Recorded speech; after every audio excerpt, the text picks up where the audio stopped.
What's up, guys? Good morning. It's February 16th, 2018. I'm actually in Orlando, Florida right now. I just woke up. I'm on my way to the Renninger's antique flea market. I've never been there before. Supposedly it's a huge flea market. I was in Orlando with the family. I decided to wake up early, head over there. It's about an hour north of Orlando, and it's in the middle of Florida, middle of nowhere in Mount Dora, and I'll see what they have. I have friends who've been here before. They swear by it, but we'll see. We'll see what we get.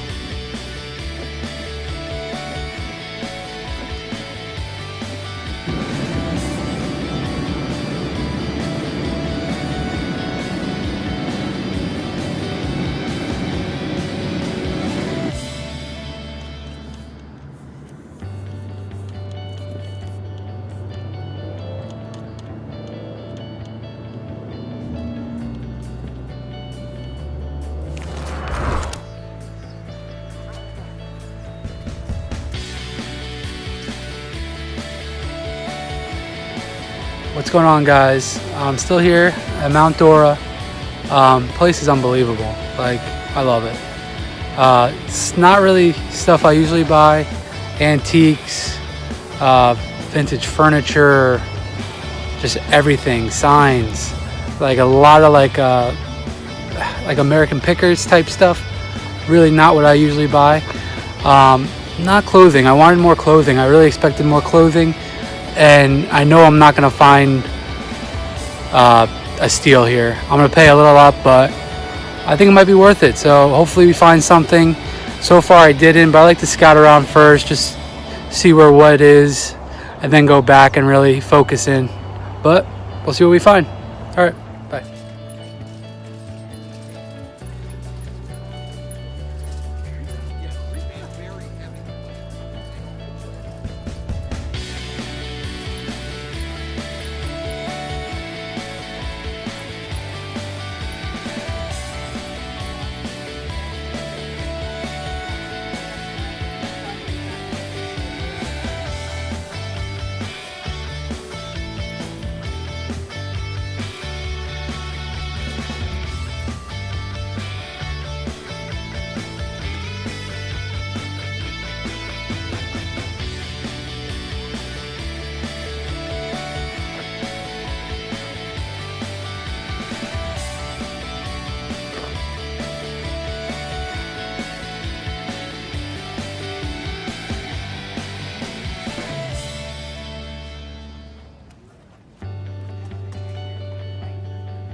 What's up, guys? We're back in Orlando. Finished up at the flea market. It was great. I had a lot of fun. A lot of cool things. Saw a lot of stuff I've never seen before, rare items. Met some very cool people. And I only copped one thing. I got one thing. And could have been better. I didn't feel like overpaying for an item. That was the hardest part, was finding something and then realizing, okay, there's not a lot of money left on it. So that was the only thing. I'm glad I didn't get shut out, though. There it is. Stones. Andy Warhol. Pop art. 1989. North American tour. Double-sided graphic. Clean. And I paid $15 for it. The online comps, one sold for $185. There's some up for $150 to $180 with like double-digit watchers on it. It's great shirt. Love the shirt. So I didn't get shut out. Could have been better, of course, but I'm excited. I got an item. Paid $15. I even tried to talk the lady down, but made money on it. Excited too. Not a lot of band shirts though, or jerseys, or vintage clothing. Women's vintage clothing, there's a lot of that. Nothing like band tour tees, old vintage vinyl, old vintage jerseys. Just a lot of antiques, like porcelain, which makes sense, it's an antique flea market, but the porcelain signs. They also had a lot of reproduction signs that people were buying for crazy money. I didn't understand it. The date was right there on the printed on the tin. Oil cans, a lot of oil cans, toys. Like I said, not really a great place to buy. I mean, for me, I heard a lot of people did good. On Thursdays, it's vendor to vendor, so vendors could go to other vendors and purchase stuff, trade, stuff like that. I have a friend there that set up, he specializes in toys and die-cast cars. He did really well on Thursday, and he killed it today just selling. So the next one's in November. I'm really contemplating on setting up there. It's $150 to set up there for, well, Thursday's the vendor to vendors. You can't sell, but it's vendor to vendor you can sell to. You can't sell to the public. Friday is the first day. There was a lot of people there, and I was surprised because it wasn't the weekend. Then Saturday, Sunday. So $150, you really get 4 days of vending. Nice big space he had. About 10 tables set up.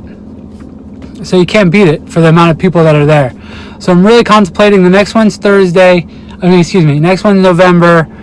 And I got a lot of time. I got like 9 months to find stuff. Now that I know what people like over there, that's another thing. I found out what people were buying, I was shocked. I was really shocked because there's a lot of reproduction that people are trying to, I don't want to say pass as original vintage, but just it wasn't. I mean, the stuff was dated right on it. And the material that it's made of, it just couldn't be that generation. That's why you have to be real careful with people who you buy from. Make sure they know what they're talking about, and make sure if they state that it's vintage or original true vintage items or vintage antique items, that it is. Like, it's a shame that people are buying stuff where it's just mass produced and it looks old, and they're getting pawned on for, geez, this one lady I saw pay like $200 on some reproduction signs that are worth, I think I see them on Home Goods for $10 each. Just like stuff like that. But it was a lot of fun. I mean, Mandy's Grubhub, awesome. You saw in the video, that's where I ate. Awesome burger, unbelievable place. When you go to a place like that and you're hungry and you gotta find a place to eat, always find the longest line and wait. I swear it's worth it. And sure enough, Mandy's Grubhub in Renninger's flea market in Mount Dora was so good. That burger was so good. What else? Yeah, a lot of stuff. I know a lot of people are going to say, oh, I can't believe you passed on this. I can't believe you. I mean, it's not my thing. I wasn't going to tote around a rusty old piece of furniture. I mean, I'm here on vacation with my family, so that's why I really came here. I got an item. I mean, I didn't get shut out, and I didn't overpay for anything, so I know I did good. And it was a lot of fun. I mean, whoever wants to go out there that's into antiques, it's worth the trip. Like I said, it's literally in the middle of Florida. Nothing is around it, and you'll be shocked once you're there. If you're going to get a hotel, I heard you have to get a hotel pretty early around that area. I would say if you want just to go there for a day, get a hotel in Orlando, spend a day in Orlando with the family or friends or whatever, and then drive up in the morning because they don't open till 8 a.m. anyway, and enjoy Renninger's flea market for the day because it's a great time.